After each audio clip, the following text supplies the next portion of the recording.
Welcome, everybody. This is a short video from Chris and myself to tell you a little bit about us and a little bit about getting ready for coaching if you so choose to sign up for it. So with no further ado, let's tell you who we are. So Chris. Perfect. Thanks, Susan, and welcome. Good to be talking to you virtually and remotely. As you can probably tell, I'm from England, but I also have a place in Spain, so you might find me working with you from Spain or from England, depending on where I am at the particular point in time. Born in the UK, but I grew up in Africa, spent some time in Zambia and Malawi.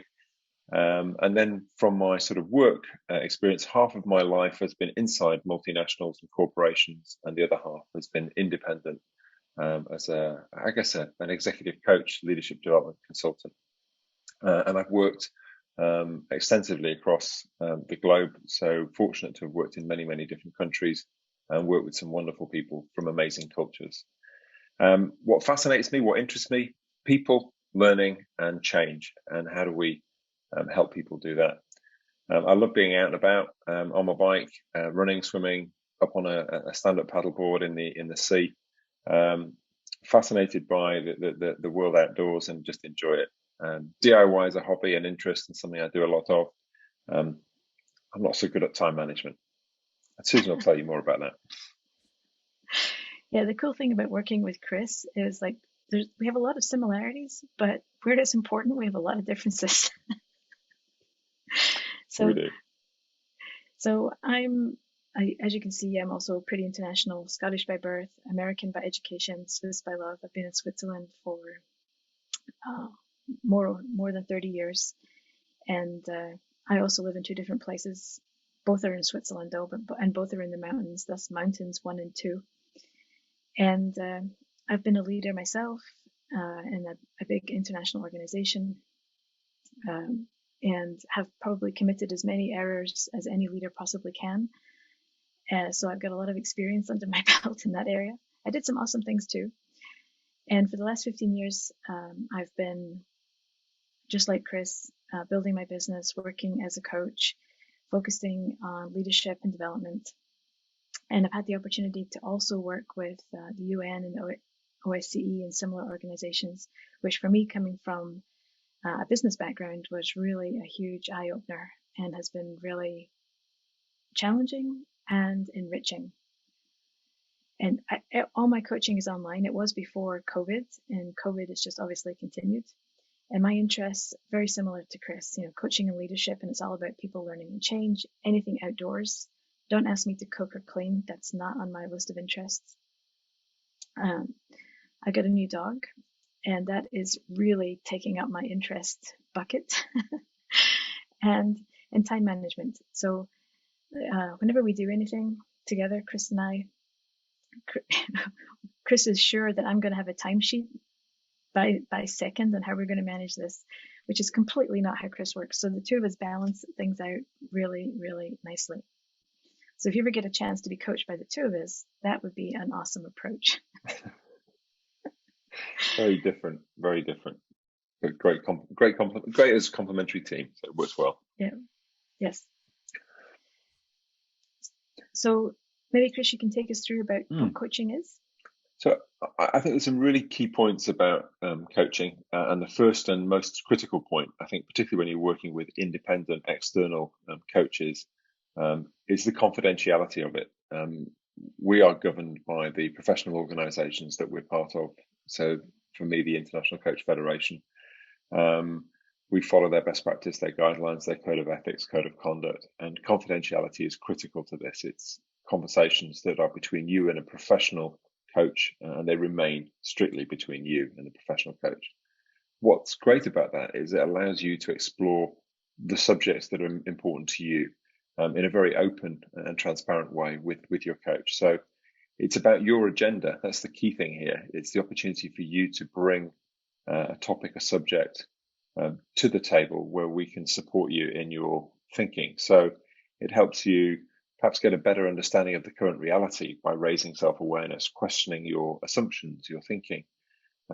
It's about helping you identify options, choices, things you could do and might do, and then make better decisions in terms of creating change around that. So what it is that you will do from those opportunities, and therefore what are the solutions that you're looking for.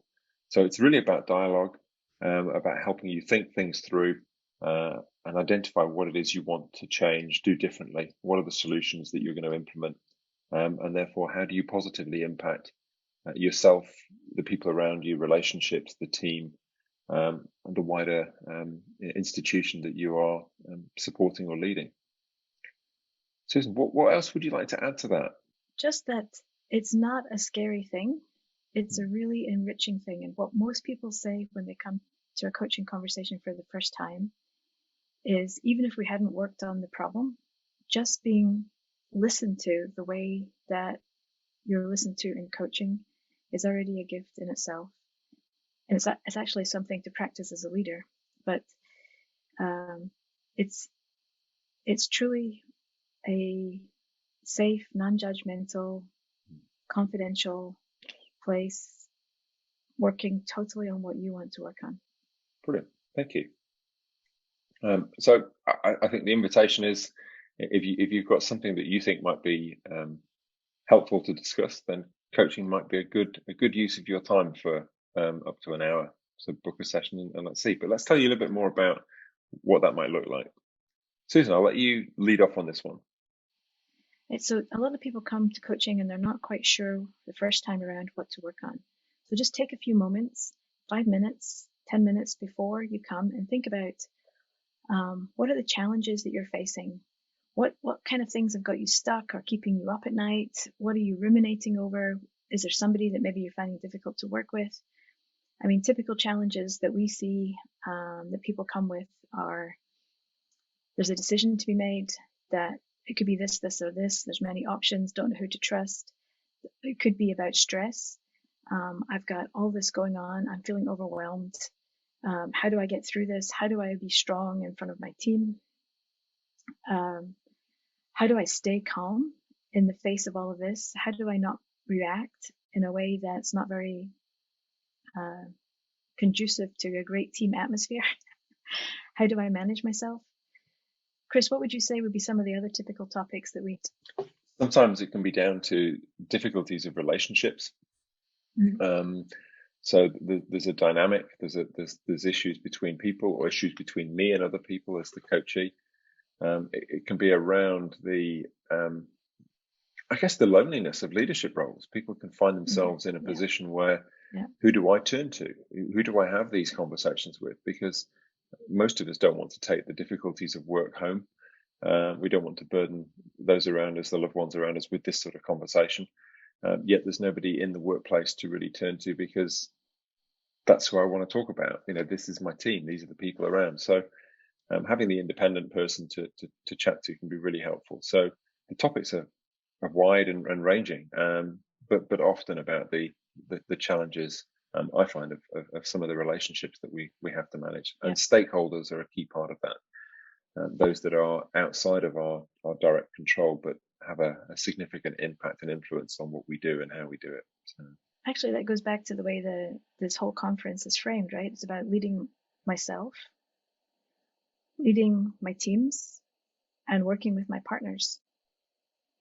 And those are the three areas where topics will be found. Absolutely. Yeah. And one last tip about location. I think Chris and I both have interesting stories to tell when location hasn't really worked out very well for our clients. So think ahead, find a quiet place where you won't be overheard, so you feel like you can be open and talk openly. Good internet connection. Sounds silly to say, but make sure you have one. And if you're not connected to the mains, a good battery life. Headset and camera, really helpful. And pen and paper, because a lot of times you'll get lots of ideas and you'll want to jot some things down. So those will be our biggest tips on how to prepare. We really hope that you sign up for coaching with one of us, and we're really excited to meet you, to get to know you, and to work with you. And we thank you for your trust in us, and we look forward to getting started. looking forward to working with you. And whatever the subject, whatever the topic, we'll do our best to help you think that through, help you consider what the options might be, and help you decide on your course of action. So enjoy your event. I think it's a fantastic few weeks, and I look forward to seeing and working with some of you during those weeks. All the best.